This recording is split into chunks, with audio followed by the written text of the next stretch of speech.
Mi nombre es Lila Safir Al-Majid. Tengo 17 años y el 19 de mayo de 2024 mi vida, tal como la conocía, terminó. Fui condenada a muerte por el Alto Consejo de Sarim por un delito que, para mí, era la mayor bendición: memorizar las palabras del Evangelio de Juan. Pero la misericordia de Jesús es más fuerte que la condena de cualquier reino terrenal. Este es el testimonio de cómo su luz me rescató de la oscuridad más profunda. Nací en una jaula de marfil. Mi familia, los Al-Majid, no somos de la realeza, pero somos una de las 7 familias nobles que fundaron Sarim hace más de 300 años. Mi padre, el anciano Safir Al-Majid, es el gran consejero de finanzas del sultán y uno de los hombres más ricos de nuestra nación. Desde mi nacimiento estuve rodeada de la opulencia y las expectativas que solo una vida así puede ofrecer. Nuestra mansión, en el distrito de Al-Garb, era un laberinto de corredores frescos y fuentes de mármol. Mi habitación, o mejor dicho, mi suite, era tan grande como la casa de cualquier familia promedio de la ciudad, con un balcón que daba a los jardines privados más exquisitos. Tenía un séquito de tutores y asistentes dedicados exclusivamente a asegurar que la hija de Sarim creciera con la conducta y el conocimiento esperados. Pero déjenme decirles algo sobre la presión del linaje. Te convierte en una estatua, hermosa a la vista, pero hueca por dentro. Se espera que cada movimiento, cada palabra, cada pensamiento, sea un reflejo perfecto de la ley de Sarim y del honor familiar. Tuve todo lo que el oro podía comprar: joyas ancestrales, vestidos hechos a mano en las capitales de la moda y la promesa de un matrimonio de poder. Sin embargo, mi alma se sentía como una cisterna vacía en el desierto.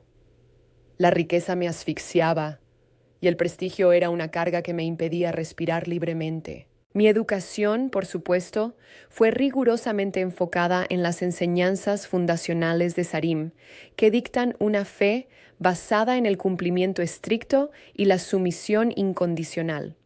A los 8 años ya podía recitar los libros de la ley sin titubear. Cada mañana, antes del amanecer, practicaba las postraciones con una precisión coreográfica. Lo hacía todo a la perfección, porque el miedo al deshonor era un látigo constante. Pero, ¿saben qué? Nunca sentí la presencia de Dios en esos rituales. Las palabras se sentían frías, la repetición interminable, y la imagen de lo divino era la de un juez severo, siempre esperando mi siguiente error.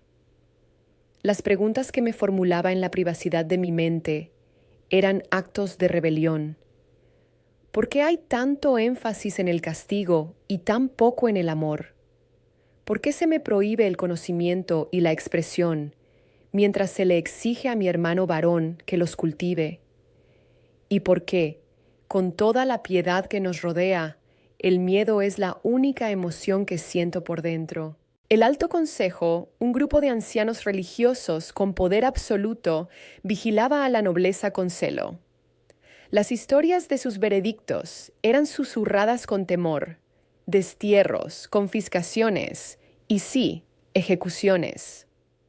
Una vez presencié cómo una mujer de rango menor era llevada a la Plaza del Sol por negarse a llevar el velo completo. Su rostro fue cubierto a la fuerza y su cabello rapado en público como castigo. Me enseñaron que tal severidad era la voluntad de la deidad, la prueba de la rectitud de Sarim. Pero esa escena grabó un terror profundo en mi corazón, un terror que confundí con respeto por la ley. A los 16 años, mi padre comenzó a arreglar mi matrimonio. El elegido era el hijo de otra familia noble, un hombre 20 años mayor, conocido por su piedad y su dureza. Él me veía como una extensión de la influencia de su linaje, una pieza de ajedrez en el tablero de Sarim. Yo era una dote que caminaba, una garantía de alianzas. Me sentía completamente invisible, un objeto de belleza y conveniencia, pero sin voz ni alma propia. ¿Alguna vez te has sentido tan atrapado que la desesperación es tu única compañera? Yo sí, rodeada de gente, pero en una soledad absoluta. En las noches me acercaba a la ventana de mi suite y miraba las estrellas, deseando que hubiera algo más allá del mármol, el oro y las reglas inflexibles. Anhelaba un propósito que no estuviera prescrito por mi padre o el consejo. El punto de inflexión llegó en octubre de 2023. Mi padre me llevó consigo a una delegación comercial secreta a un pequeño estado costero conocido por su liberalismo, Port Lápiz. Era una excepción a la regla de Sarim, un lugar donde los ojos curiosos no podían llegar. Por primera vez, me permitieron un pequeño apartamento privado adyacente al de mi padre, sin sirvientes que me vigilaban, sin los guardias de élite que seguían cada paso. Una tarde, me atreví a salir a las calles por mi cuenta, disfrazada con ropas simples. La diferencia cultural me golpeó como una ola. Mujeres conversando abiertamente, hombres y mujeres compartiendo espacios sin la distancia impuesta por Sarim. Sentí una punzada de culpa, pero la libertad era un veneno dulce. Esa noche, bajo la tenue luz de la lámpara de mi habitación, comencé a leer. Las primeras palabras. En el principio era el Verbo, y el Verbo era con Dios, y el Verbo era Dios. Fueron un terremoto.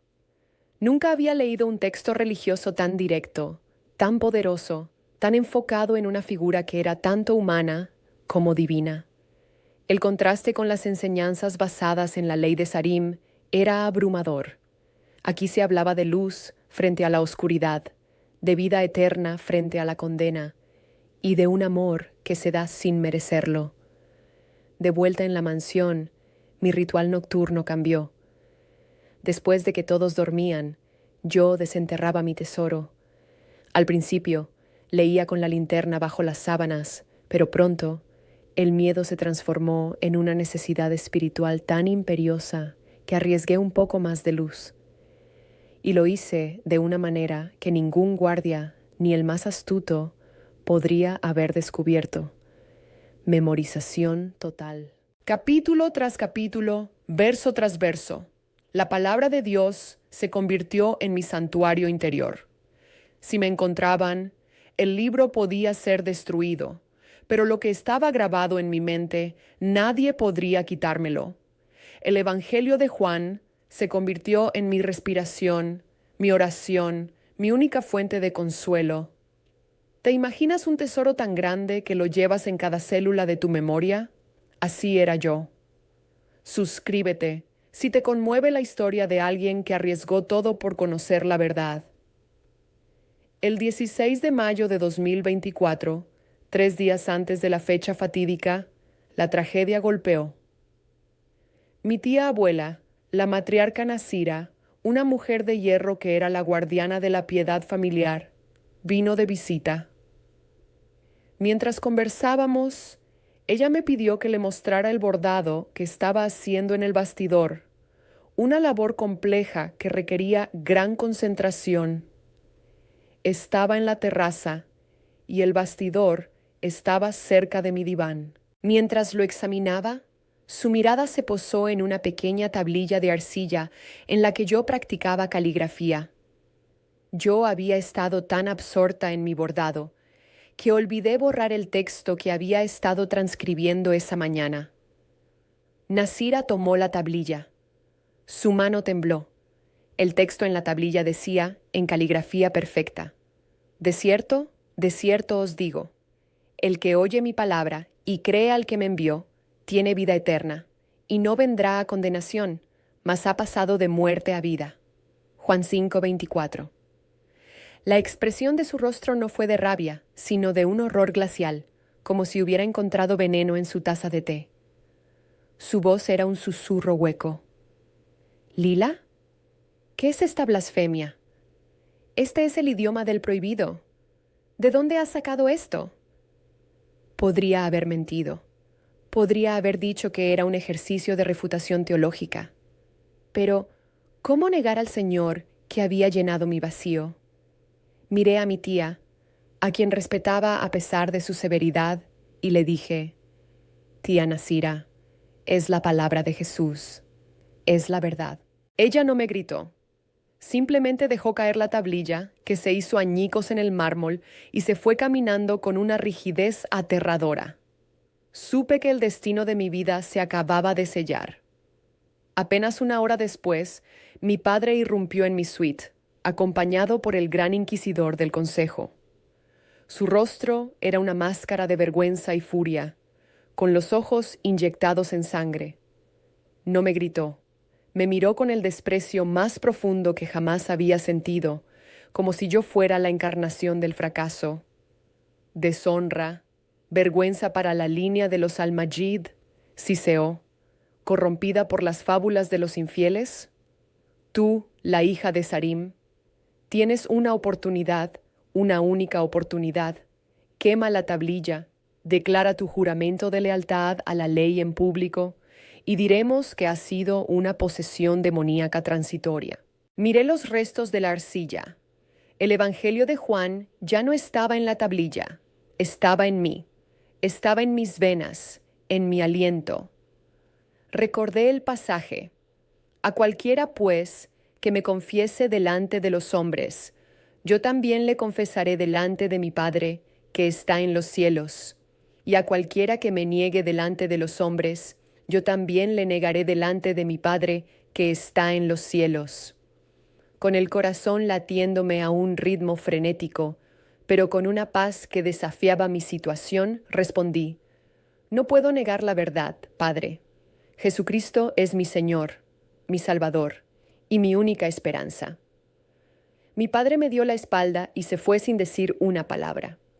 Fue la mayor bofetada. Para él, yo ya había muerto. El inquisidor me arrestó formalmente. Me despojaron de mis ropas de noble y me pusieron un sayal de arpillera gris y tosco.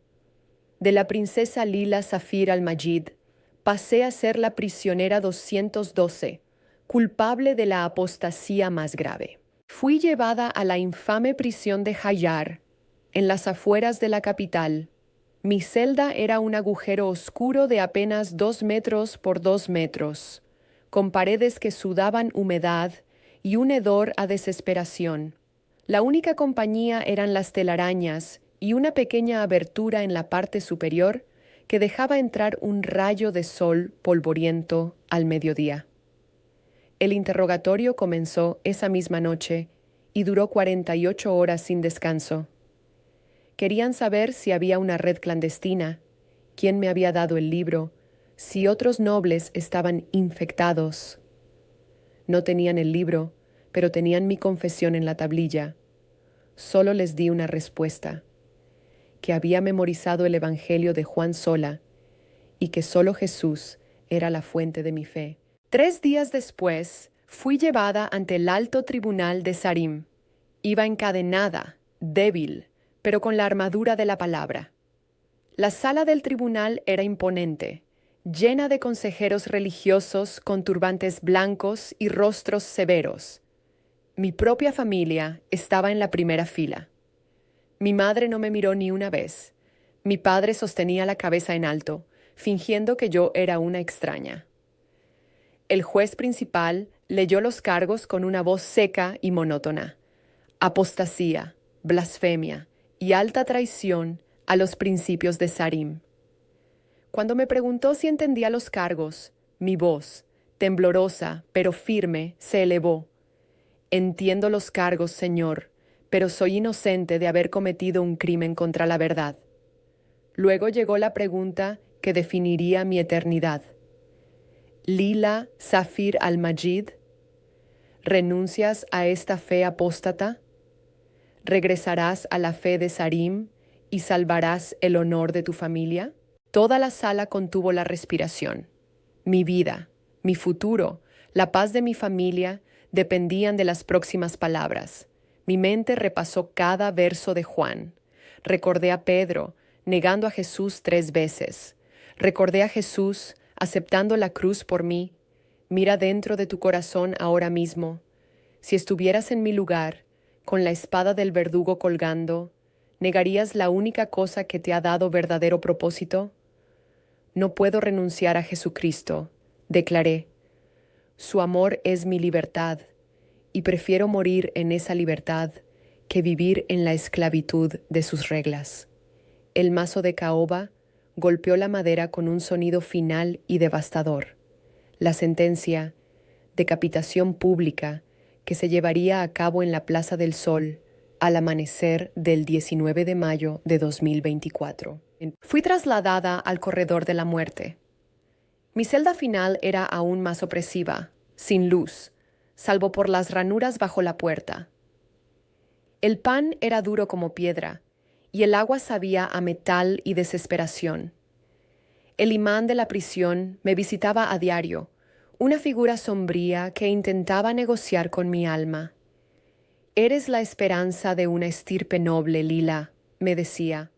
«Solo recita el juramento. Hazlo por tu familia. Ellos te perdonarán». Cada vez que me negaba, el poder de los versos que guardaba en mi corazón me daba la fuerza para resistir. Mi madre vino a verme la tarde antes de la ejecución. La sala de visitas era una pequeña jaula con barrotes gruesos. Ella cayó de rodillas al verme. Sus sollozos eran incontrolables. «Lila, mi niña, hazlo por mí. Nadie sabrá que no lo sientes. Solo di las palabras. Solo vive». Me acerqué a los barrotes y le toqué la mano. «Madre, te amo más de lo que puedes comprender, pero amo a Jesús con un amor que me ha dado vida. Si lo niego, no seré la Lila que conoces. Seré un fantasma vacío. No puedo negarle al que murió por mí». Mi madre se levantó, su rostro lleno de una pena inconmensurable, y salió de la sala. Nunca volví a verla. La noche del 18 de mayo, me acosté en mi jergón, sabiendo que solo me quedaban unas pocas horas de vida terrenal. No podía dormir. Recité el Evangelio de Juan de principio a fin, sintiendo cada palabra, cada promesa. Recité el capítulo 17, la oración de Jesús por sus discípulos.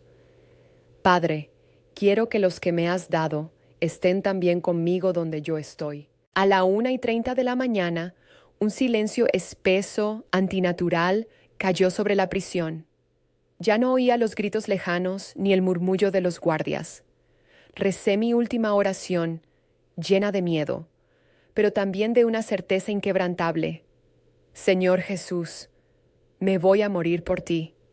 Por favor, que se cumpla tu voluntad. Solo muéstrame que me esperas». A las 2 de la mañana, la celda se llenó de un calor inmenso y una luz suave, no deslumbrante, sino como la luz del amanecer filtrándose a través de seda dorada. Y entonces lo vi. En medio de mi celda estaba la figura de Jesús. No fue una visión, no fue un sueño, era real. Llevaba una túnica de un blanco que desafiaba el color, y sus ojos, al mirarme, eran pozos de compasión y amor. Su presencia llenó el agujero oscuro y húmedo de mi celda, con un consuelo tan tangible que caí de rodillas. Cuando habló, su voz era melodiosa y poderosa, resonando en perfecto árabe. «Hija de Sarim, tu fe es tu libertad. Te he visto en la oscuridad y he escuchado la palabra que has atesorado. Tu vida no será tomada por la espada. El veredicto ha cambiado y tu testimonio hablará a naciones que nunca has visto». Puso su mano sobre mi cabeza. Un escalofrío de paz corrió por mi cuerpo, reemplazando el terror por una alegría abrumadora. «Confía en mí, te sacaré de aquí. Serás mi testigo de que el Padre no quiere que nadie perezca». La visión duró quizás un minuto. Cuando desapareció, la luz se fue, pero la paz permaneció. Y luego, el milagro. El cerrojo de mi celda, un mecanismo pesado y ruidoso, hizo un clic suave. La puerta de acero se abrió hacia afuera, sin rechinar. Salí al pasillo. Estaba inquietantemente vacío. La alarma no sonó. Las cámaras de vigilancia estaban muertas, sus luces indicadoras apagadas como ojos ciegos. Caminé por el corredor y vi a los guardias en sus puestos. Estaban dormidos, sumidos en un sueño profundo e inexplicable, desplomados sobre sus escritorios, con las armas aún colgando de sus cinturones. Era como si la mano de Dios hubiera descendido para poner en pausa todo el sistema de seguridad de la prisión de máxima seguridad de Sarim. El Espíritu Santo me guió. No fue una voz, fue una certeza interior. Gira a la derecha. Evita el segundo puesto. El código de la puerta exterior, un complejo sistema electrónico, se encendió con un brillo verde al acercarme y se abrió con un silbido de aire comprimido. No tuve que tocar nada. Salí al aire frío antes del amanecer. Fui una mujer libre que caminaba en la tierra de su ejecución programada. A los pocos minutos, un humilde carro de verduras se detuvo. El conductor, un hombre mayor y amable, me miró solo brevemente, sin preguntar por mi sayal de prisión. «Al aeropuerto, por favor», susurré. Él asintió y arrancó. En el aeropuerto, mi pasaporte, que había sido milagrosamente devuelto a mis pertenencias en la celda, fue escaneado. No se encendió ninguna luz roja, no hubo ninguna alerta. Dios había borrado mi nombre de la lista de fugitivos condenados. Abordé un vuelo de carga que iba a la lejana y fría tierra de Islandia, el destino más improbable y el más seguro. Lloré todo el trayecto, no por el miedo, sino por la fidelidad inexplicable de mi Señor.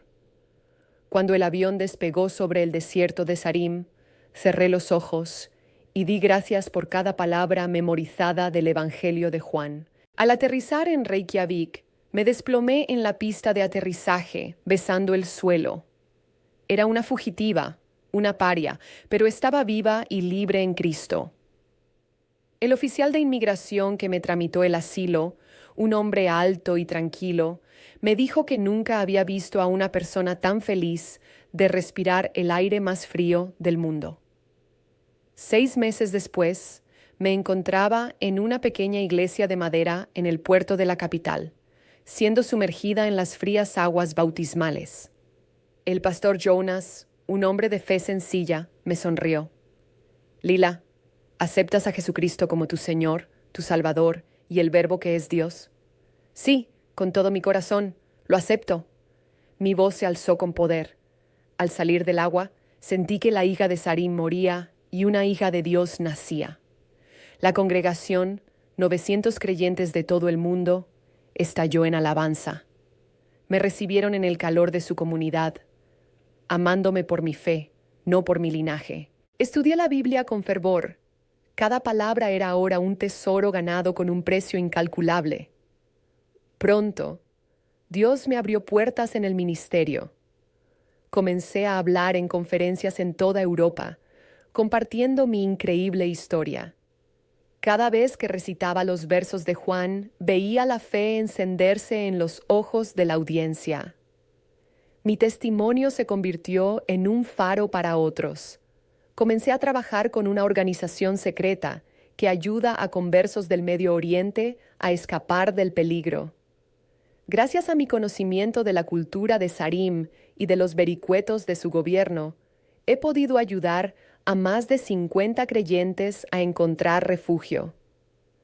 Cada rescate es la prueba de que Dios me liberó para un propósito más grande que mi propia vida. En 2026, me casé con Caelan, un teólogo irlandés que había dedicado su vida a las misiones en Asia Central. Nuestra boda fue una celebración de la gracia, a la que asistieron creyentes de 42 países. Juntos, ahora viajamos por el mundo, compartiendo el Evangelio de Juan. Ahora mismo, mientras escuchas esta historia, Jesús te está llamando.